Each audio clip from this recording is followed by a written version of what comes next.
Hello குழந்தைகளே, குட்டி செல்லங்களே.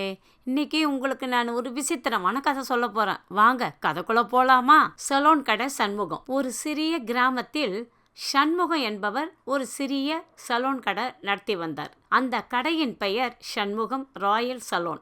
அங்க இருக்கிறதெல்லாம் ஒரு பழைய மர நாற்காலி, ஒரு பெரிய கண்ணாடி மற்றும் சண்முகத்தின் துருப்பிடிக்காத கத்திரிக்கோள் மட்டுமே. சண்முகம் வெறும் முடி திருத்துபவர் மட்டுமல்ல, ஊர் மக்கள் அனைவருக்கும் ஒரு நல்ல ஆலோசகராகவும் இருந்தார். ஒரு நாள் அந்த ஊரின் பெரிய பணக்காரர் வணிகரான வரதன் என்பவருக்கு கடைக்கு வந்தார்.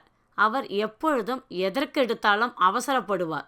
அன்று ஒரு முக்கியமான திருமணத்திற்கு செல்ல வேண்டியிருந்ததால் மிகவும் படபடப்புடன் இருந்தார். சண்முகம், சீக்கிரம் கையை ஓட்டு, எனக்கு நேரமில்லை. இன்னும் 1/2 மணி நேரத்தில் நான் மண்டபத்தில் இருக்க வேண்டும்.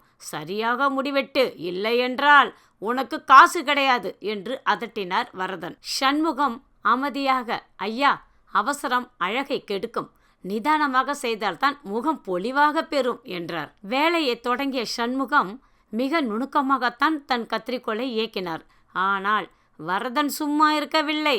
அடிக்கடி தன் கை கடிகாரத்தை பார்ப்பதும் முடிந்துவிட்டதா என்று தலையை திருப்புவதுமாக இருந்தார். ஒரு கட்டத்தில் வரதன் வேகமாக தலையை திருப்பிய போது சண்முகத்தின் கத்திரிக்கோள் அவர் முடியின் ஒரு பகுதியில் சற்று அதிகமாக வெட்டிவிட்டது. ஐயோ, என்ன சண்முகம், இப்படி செய்து விட்டாய் என்று, என் அழகு கெட்டு போய்விட்டதே என்று வரதன் கத்தினார். சண்முகம் கத்திரிக்கோளை தட்டில் வைத்துவிட்டு அமைதியாக சொன்னார், ஐயா, கண்ணாடி முன்னால் அமர்ந்திருக்கும் போது உங்கள் மனது அமைதியாக இருக்க வேண்டும்.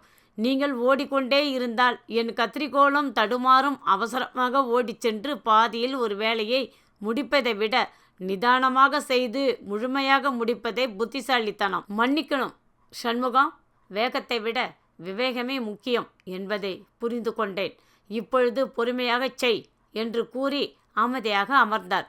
சண்முகம் மீதமுள்ள வேலையை செம்மையாக செய்து முடித்தார். நிதானமே பிரதானம்.